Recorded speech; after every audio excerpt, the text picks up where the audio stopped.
로봇 청소기 사면 청소 끝인 줄 알았거든요. 그런데 결국 의자는 제가 올리고 있더라고요.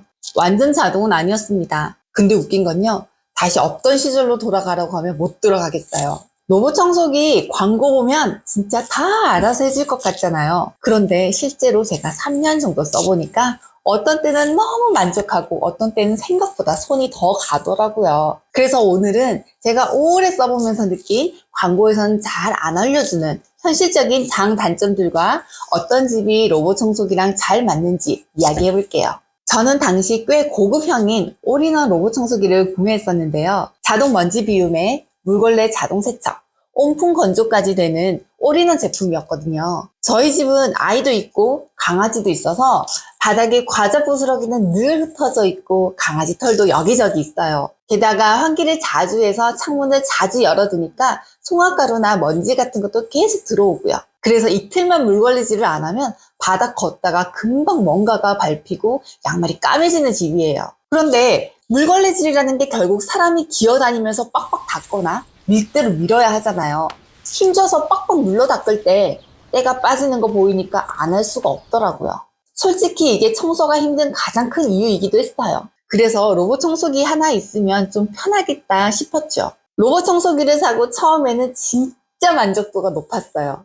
생각보다 물걸레질이 꽤 깨끗하게 되더라고요. 지나간 자리를 밟으면 약간 뽀득거리는 느낌도 있었고요. 특히 좋았던 건 걸레를 빨고 말리고 하는 걸 로봇 청소기가 다 알아서 해준다는 거였어요. 이게 생각보다 엄청 크더라고요. 예전에 물걸레 청소 한번 하고 나면 걸레 빨고 말리는 것도 일이었는데 그런 수고가 확 줄어든 거죠. 그리고 자동 먼지 비움도 스스로 해결해주니 진짜 진심으로 정말 편했습니다. 먼지통 맨날 비우는 거 귀찮아서 안 하면 먼지통에서 냄새나고 그러잖아요. 그러다가 결국 청소기 안 돌리게 되는 경우 정말 많거든요. 결국 로봇 청소기 하나로 제 삶이 확실히 윤택해지긴 했어요. 근데 오래 써보니까 현실은 또 다르더라고요. 사람이란 게 참 간사한 것이 처음엔 좋다가 이내 못내 아쉬운 부분이 보이기 시작하더라고요. 일단 먼저 저는 예약 청소 기능이 있었음에도 불구하고 현실적으로는 잘 안 쓰게 되었어요. 왜냐면 청소기 돌리기 전에 바닥 정리를 어느 정도 해야 했거든요. 애들 장난감 치우고 의자 올리고.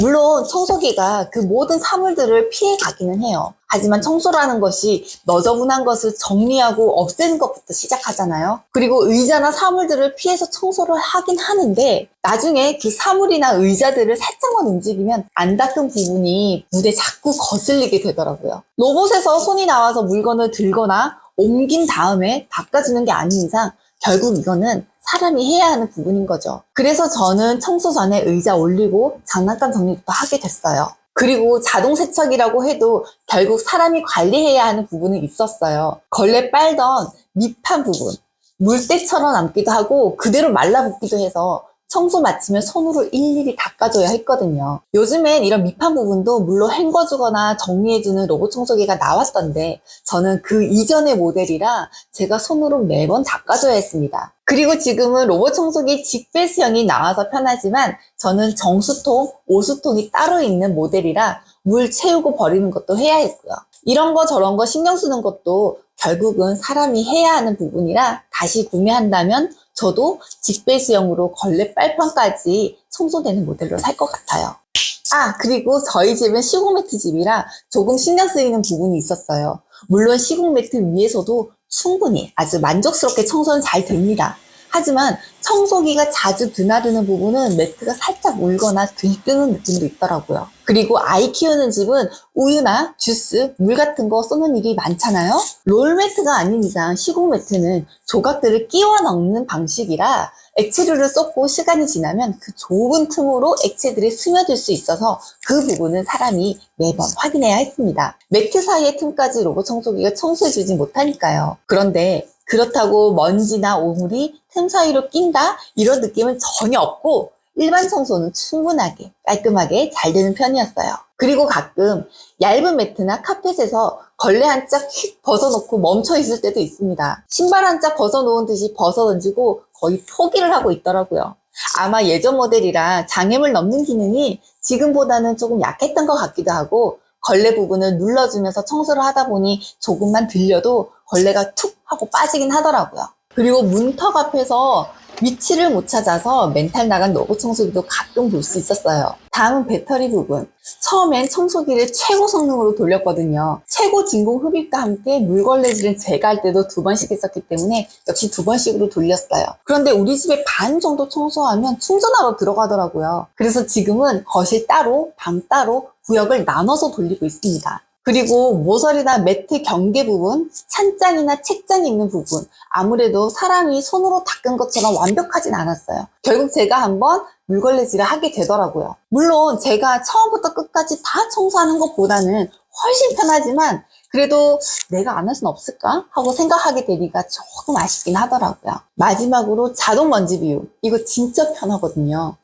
근데 소리가 엄청 커요. 처음에 구매하고 지도 그리려고 밤에 살짝 돌렸다가 깜짝 놀랐습니다. 그래서 지금은 낮에만 돌립니다. 이렇게 로봇 청소기를 3년간 사용한 뒤에 장단점을 짚어보았는데요. 로봇 청소기는 청소 부분을 완전히 대신해 준다라기보다는 내가 하는 청소의 일부를 도와주는 이모님 같은 느낌이었어요. 특히 바닥 청소 스트레스를 정말 많이 줄여주는 건 맞더라고요. 근데 이것도 저는 당시 최신의 모델을 사서 쓰긴 했는데 조금 써보니까 꼭 최신, 최고급 모델이 정답은 또 아니더라고요. 예전에는 진짜 비싼 모델에만 있었던 기능들이 요즘은 중간 가격대나 훨씬 저렴한 제품 모델로도 많이 들어있더라고요. 기술 개발이 되면서 경쟁으로 인한 상향 평준화가 된 것 같았어요. 물걸레 자동 세척이나 열풍 건조 같은 것도 이제는 웬만한 모델에서는 다 볼 수 있고요. 예전에는 흡입력이 좋은 게 엄청 중요한 줄 알았는데 실제로 써보니 어느 정도 이상부터는 체감 차이가 그렇게 크진 않더라고요. 아이 과자 부스러기나 머리카락, 강아지 털 정도는 중상급기들도 충분히 잘 흡입했었고요. 솔직히 일반 가정에서는 이 정도만 되면 충분하다는 생각이 들었어요. 머리카락 엉킴을 막아주는 돌돌이 부분의 업그레이드는 조금 눈이 가긴 했습니다. 저에게 로봇 청소기는 그냥 청소기예요. 에어컨이나 냉장고처럼 10년 쓰는 가전이라기보다는 매일매일 굴러다니는 가전이라 생각보다 소모가 있습니다. 그래서 저는 무조건 최고급보다는 우리 집 환경에 맞는 게 더 중요하다고 느꼈어요. 저처럼 아이가 있거나 반려동물이 있는 집처럼 물걸레 청소를 자주 해야 하는 집은 청소 전 정리는 필요하겠지만 사용하시면 물걸레 청소와 자동 세척 기능의 만족도가 진짜 큰 편이고요. 반대로 바닥에 물건을 많이 두는 집은 청소 전에 정리할 게 많거나 청소해도 티가 잘 나지 않아서 사용 빈도가 생각보다 적을 수는 있어요. 그리고 시공 매트, 카펫이 많은 집은 문턱이나 매트 상태 등을 조금 더 체크하고 고려해 보시는 게 좋을 것 같습니다. 긴 머리카락이 많이 떨어지는 딸 많은 집은 아무래도 머리카락 엉킴을 방지해주는 돌돌이가 들어있는 로봇 청소기를 사용하시는 게 훨씬 만족도가 높겠죠? 로봇 청소기가 청소를 완전히 대신해주는 건 아닙니다. 그런데 바닥 청소 스트레스가 많으신 분들은 확실히 손을 덜어주기는 합니다. 특히 저처럼 아이가 있거나 강아지 키우는 집은 한번 써보시면 다시 없던 시절로 돌아가긴 어려우실 거예요. 결국 중요한 건 최신 기능이 얼마나 많으냐 보다는 우리 집에서 내가 얼마나 자주 잘 사용하느냐인 것 같아요. 결국은 사람이 편하려고 기계를 쓰는 거 아니겠어요? 오늘 영상이 좋았다면 구독과 좋아요 눌러주시고 저는 다음 영상에서 만날게요. 안녕.